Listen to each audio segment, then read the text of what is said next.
चलिए हम लोग चलते हैं शंकु पे।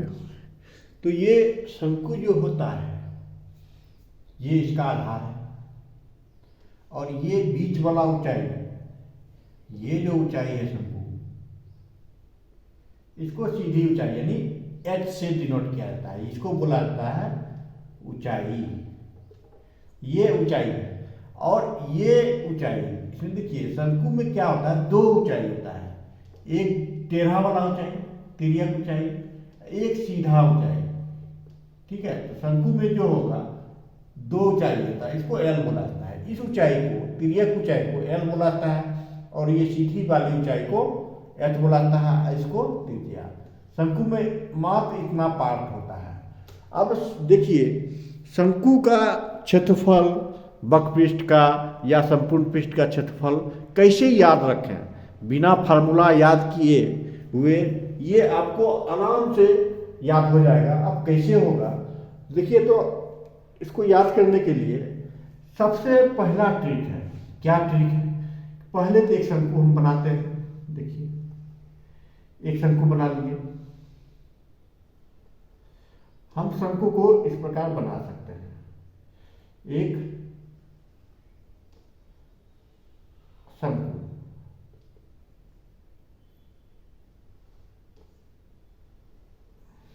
चलिए तो ये देखिए एक शंकु हो गया।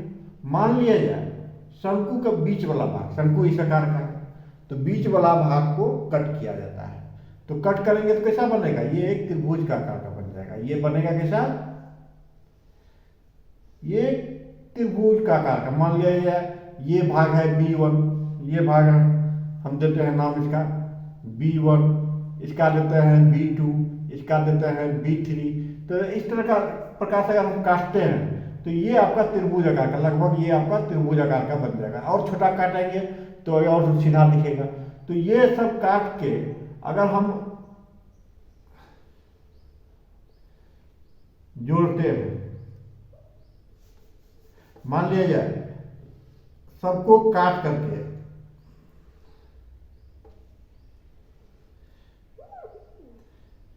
हम जोड़ते हैं, तो जोड़ेंगे क्या होगा, ये देखिए जोड़ने के बाद जो होगा, अगर सबको एक साथ जोड़ेंगे तो ये वृत्त का आकार कर लेगा। ये पूरा जो है सबको काट काट कर अगर हम जोड़ते हैं तो ये आपका वृत्त का आकार कर लेता है।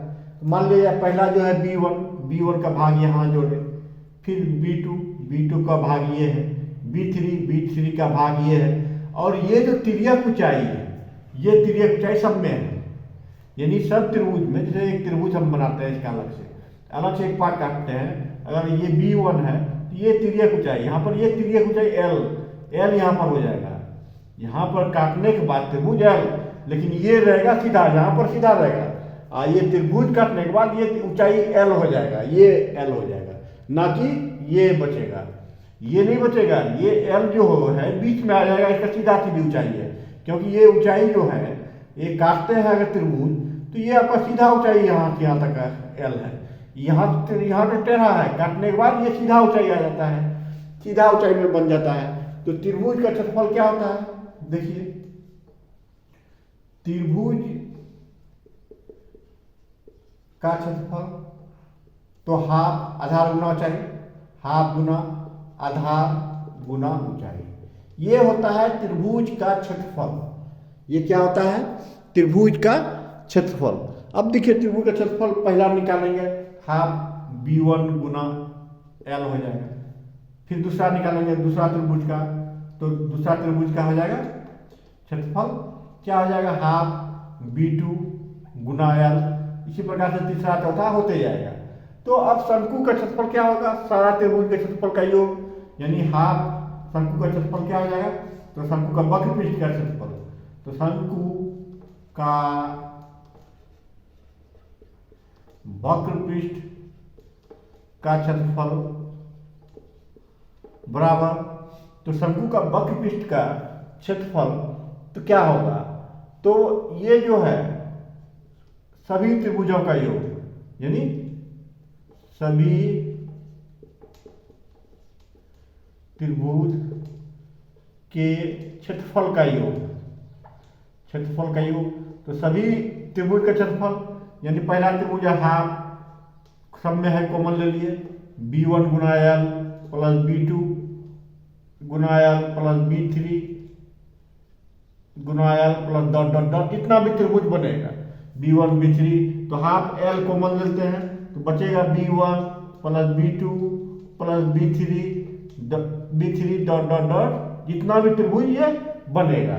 तो अब देखिए, तो ये ऊंचाई, ये जो है दूरी, यहाँ से यहाँ तक दूरी, यहाँ से यहाँ तक दूरी, यहाँ से यहाँ तक B1 B2 B3, जितना भी त्रिभुज बनेगा पूरे का दूरी जब बन जाएगा तो ये क्या बन जाएगा मेरा, वृत्त की परिधि नहीं बनेगा। अगर यहाँ दूरी सबको जोड़ देते हैं, ये दूरी ये दूरी ये दूरी, सब त्रिभुज का आधार को जोड़ते हैं तो फिर ये वृत्त का परिधि बनेगा। यानी इसका मतलब है हाफ L और वृत्त की परिधि क्या होता है 2πr। अब 2 कैंसिल हो गया तो क्या हो गया πrl। πrl क्या और निकला, शंकु का वक्रपृष्ठ का क्षेत्रफल। देखिए कितना आसान है निकालना, शंकु का वक्रपृष्ठ का क्षेत्रफल आपका निकल गया πrl।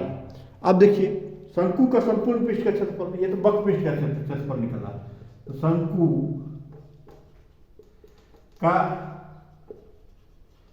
संपूर्ण पृष्ठीय क्षेत्रफल, तो क्या होगा, शंकु का वक्र पृष्ठ का क्षेत्रफल,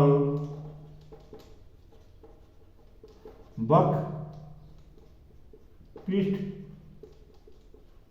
का क्षेत्रफल प्लस आधार का क्षेत्रफल, प्लस आधार का क्षेत्रफल। तो शंकु का वक्र पृष्ठ का क्षेत्रफल कितना है आपका, देखिए शंकु का वक्र पृष्ठ का क्षेत्रफल दिया हुआ है, कितना है πrl प्लस आधार का क्षेत्रफल। आधार का क्षेत्रफल ये आधार है, आधार है क्या है, वृत्त आकार का है, तो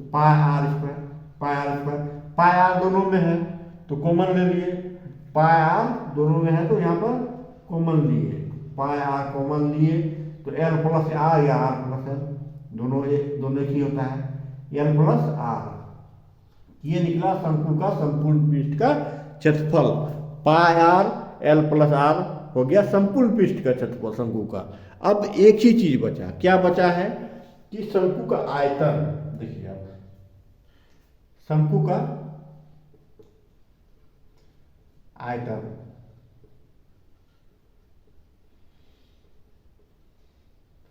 तो शंकु का आयतन क्या होता है, शंकु जो होता है ये पिरामिड आकार का होता है। पिरामिड का हमेशा एक कोना कोई आधार का होगा, दूसरा एक बिंदु पे मिलेगा, ऐसा आकार ऐसा आकृति जो बनता है वो पिरामिड का बनता है।